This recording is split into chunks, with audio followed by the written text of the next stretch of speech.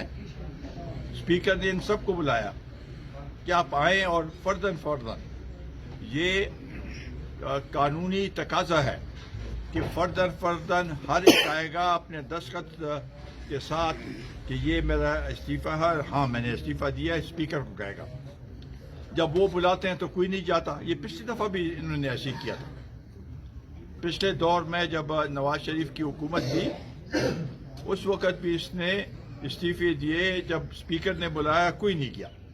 اب بھی اسپیکر نے بلایا کوئی نہیں کیا، مرات لے رہے. تو یہ تو عجیب سیاست ہے. میں نے تو ایسی سیاست پہلے نہیں دیکھی جس طریقے سے یہ اب یہ اس نے شروع کی ہے. لہذا الیکشن ہم سمجھتے ہیں کہ اپنے وقت پہ ہونے چاہیے. اگر یہ چاہتا ہے کہ دوسری صوبوں میں وہ تو یہ اس کی چیف منسٹرز کی مرضی ہے، ان سے بھی پوچھنے کی ضرورت ہے. تو فوج کے جو وہ ہے اس پہ اس کے خلاف بیانات دیے برا بلا کا. جوڈیشری اگر اس کے خلاف کوئی فیصلہ دے دے تو جوڈیشری خراب ہے، اس کے حق میں لے تو جوڈیشری ٹھیک ہے. الیکشن کمیشن کے پیچھے ایسے لگا ہوا ہے. چیف الیکشن کمشنر کو تو اس نے خود، یہ پرائم منسٹر تھا، اس کے اس پہ لگا. ابھی کہتا ہے کہ نہیں مجھ سے یہ لگوایا گیا. جب حکومت میں تھے تو یہ تو کہہ رہا تھا کہ میرے پاس سب اختیار میرے پاس ہیں، میں با اختیار ہوں. ابھی کہتا ہے کہ میرے پاس کوئی اختیار نہیں تھا. تو یہ طریقہ جو انہوں نے اس نے اپنایا ہے یہ کوئی طریقہ نہیں ہے. ابھی معیشت ملک کی سب سے بڑا مسئلہ معیشت ہے. اس کے لیے سب پولیٹیکل پارٹیز کو یکجا ہو کے اس پہ توجہ دینے کی کوشش کرنی چاہیے تاکہ ملک کی حالت بہتر ہو سکے، تاکہ عوام کی حالت بہتر ہو سکے. معیشت بہتر ہوگی تو عوام کو اس کا فائدہ پہنچے گا. تو یہ اس پہ توجہ دینے کی ضرورت ہے. سب پولیٹیکل پارٹی واپس اگر اسمبلی میں جانا چاہتے ہیں، اسمبلی میں نیشنل اسمبلی میں مراد تو لے رہے ہیں تو واپس جائے، بڑی خوشی ہوگی. اپنا کردار ادا کرے. اسمبلی کے ممبر کا کردار اسمبلی کے اندر ہے تاکہ اپنے علاقے کے لیے، ملک کے لیے، قانون سازی کے لیے اپنے علاقے کے لیے آواز اٹھائے. وہ تو اس نے اپنے لوگوں کو محروم رکھا ہے اور کہتا ہے کہ ملک میں الیکشن کرا، پھر الیکشن کیا. جب پچھلی دفعہ بھی یہ باہر تھے، اس سے جلسوں میں کہا کہ میں لعنت بھیجتا ہوں اسمبلیز پہ. اب بھی یہ جو 4 سال اس کے ہے، مجھے بتائیں یہ میرا خیال ہے 8 یا 10 دفعہ اسمبلی میں گیا ہوگا، اس سے زیادہ نہیں گیا. کوئی توجہ ہی نہیں دی. اسمبلی کے اندر تو یہ حزب اقتدار میں جو ہوتا ہے، جو پارٹی ہوتی ہے، اس کا کام ہے کہ حزب اختلاف کو بھی ساتھ لے کے چلنا تاکہ قانون سازی ہو سکے، تاکہ ملک کی بہتری کے لیے کچھ کام ہو سکے. وہ اس نے نہیں کیا، بلکہ یہ الزام لگایا کہ میں ان چوروں کے ساتھ نہیں بیٹھوں گا. چلیں ان کے اوپر آپ الزام لگا رہے، لیکن عوام نے تو ان کو بھی ووٹ دیا ہے. تو میرا خیال ہے کہ ملک جس بحران سے گزر رہا ہے، اس بحران سے نکلنے کے لیے ضروری ہے کہ کم از کم جو اصل مسئلہ ہے اس کے اوپر توجہ دی جائے، اور جو یہ جس طریقے سے ڈیسٹیبلائز کر رہا ہے, افراتفری کی کوشش کر رہا ہے, یہ توجہ ہٹانے کے لیے تاکہ معیشت پہ کچھ نہ ہو. اور معیشت لازمی بات ہے کہ اسٹاک ایکسچینج ہے, دوسری وہ چیزیں ہیں, وہ جب ایسے بیانات آتے ہیں اس پہ اثر پڑتا ہے اور معیشت پہ اثر پڑتا ہے. بیرون ملک بھی انہوں نے اس نے اعلان کہا کہ اس حکومت کو آپ کوئی اس حکومت کی امداد نہ کریں.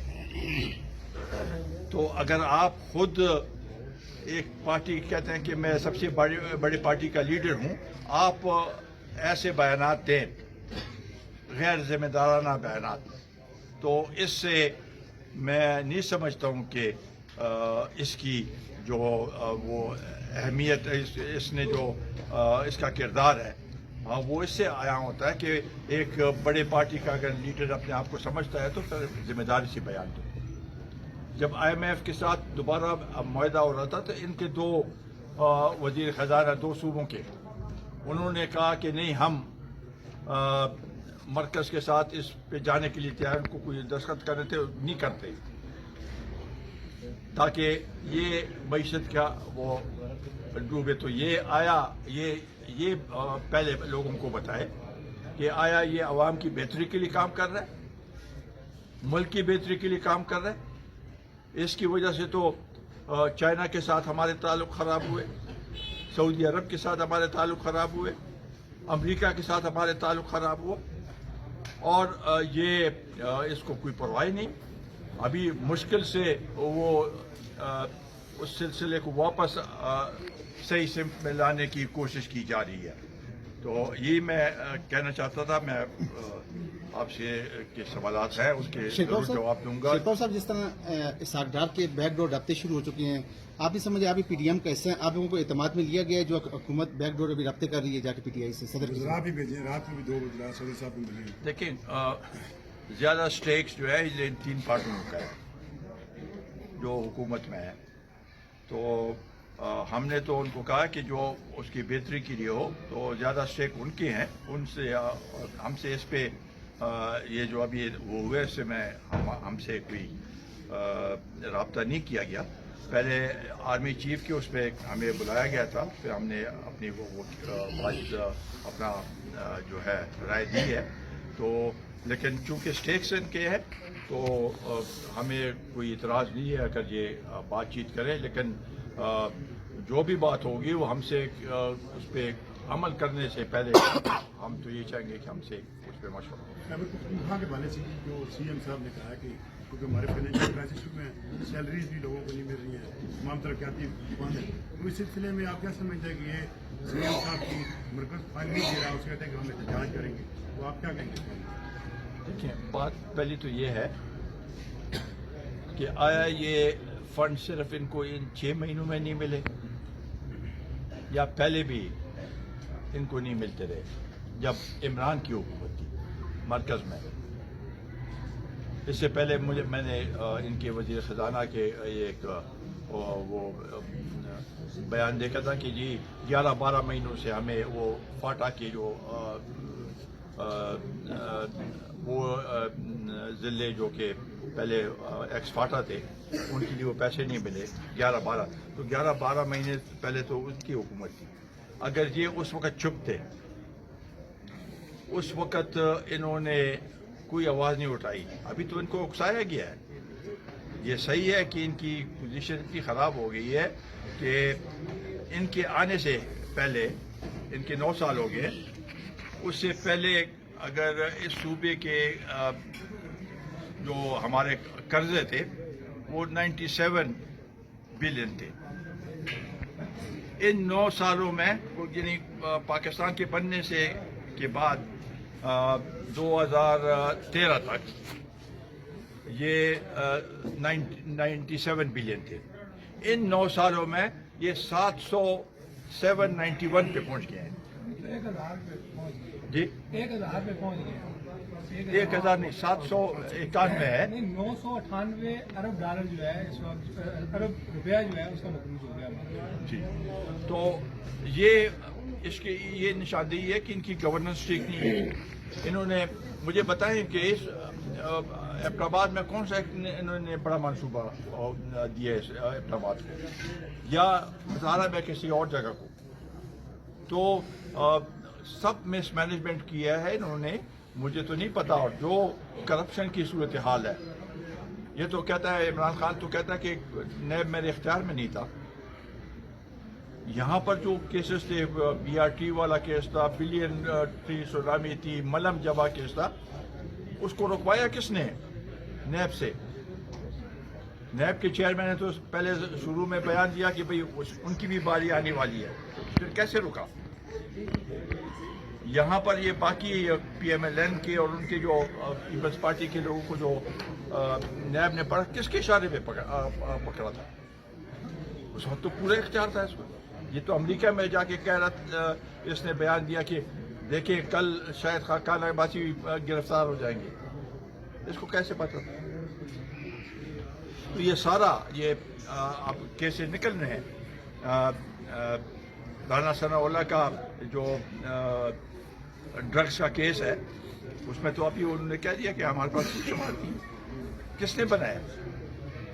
پچھلے جو ڈی جی ایف آئی تھے, اس نے کہا کہ مجھے کہا گیا کہ یہ کرو, اس نے انکار کیا. تو اختیارات تو اس وقت اس کے پاس تھے, تو کہتا تھا کہ ہم اور اسٹیبلشمنٹ سیم پیج پہ ہیں. اس نیب کے چیئرمین کی ایک تعریفیں کرتا تھا. اب کہتا ہے کہ نہیں, میرے اختیار میں نہیں تھا.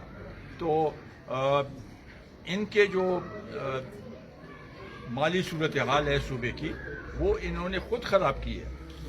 بتائیے کہ 2013 کا جو الیکشن تھا کیبی میں پی ٹی آئی کی گورنمنٹ بنی اور 2018 میں وفاق میں بنی, تو کیا یہ عمران خان کی مقبولیت تھی یا اسٹیبلشمنٹ کا کوئی کردار تھا اس میں؟ وہ تو خود مانتا ہے کہ کسی کے اس پہ وہ تو اس میں انکار تو نہیں کرتا کہ کون ان کو لے کے آیا ہے اور کس نے اس کو وہ تقویت دی. لاہور کا جلسہ جو ہوا ہے, اس میں کس نے ایک تقویت دی؟ یہ تو پروجیکٹ جو ہے عمران, یہ تو 8-10 سال سے شروع ہوا تھا کہ اس کو لے کے آنا ہے, اس کو بلڈ کرنا ہے. اب تو جنرل باجوہ خود مانتا ہے کہ ہم نے غلطیاں کی ہیں. وہ تو کہتا ہے کہ ہم نے غلطیاں کی ہیں سیاسی, اس میں ہم نے مداخلت کی ہے اور یہ آئین کی خلاف ورزی تھی, لیکن ہم نے ابھی فروری 2021 کے بعد ہم نیوٹرل ہوئے. تو وہی لے کے آئے ہیں, کیا اس کے اپنی وہ حیثیت تھی.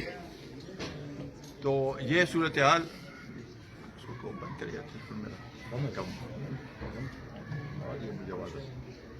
شیخ صاحب, جس طرح سرفراز سے دوبارہ دہشت گردی کے حملے پاکستان پہ سٹارٹ ہو گئے, چمن سے دوبارہ اٹیک ہوا پاکستان پہ, آپ نہیں سمجھتے کہ آپ پی ڈی ایم کیسا بھی ہے, حکومت بھی آپ کے پاس ہے, اس ٹائم پہ حکومت کو چاہیے کہ وہ اے پی سی بلائے تاکہ جو آپ کی دہشت گردی دوبارہ سٹارٹ ہوگی پاکستان میں, یہ خطرناک نہیں ہوگی آپ لوگوں کے لیے دوبارہ؟ بالکل ہونا چاہیے. پہلے بھی جو بات چیت ان کے ساتھ ہو رہی تھی, اس وقت بھی پارلیمان سے اجازت نہیں لی گئی.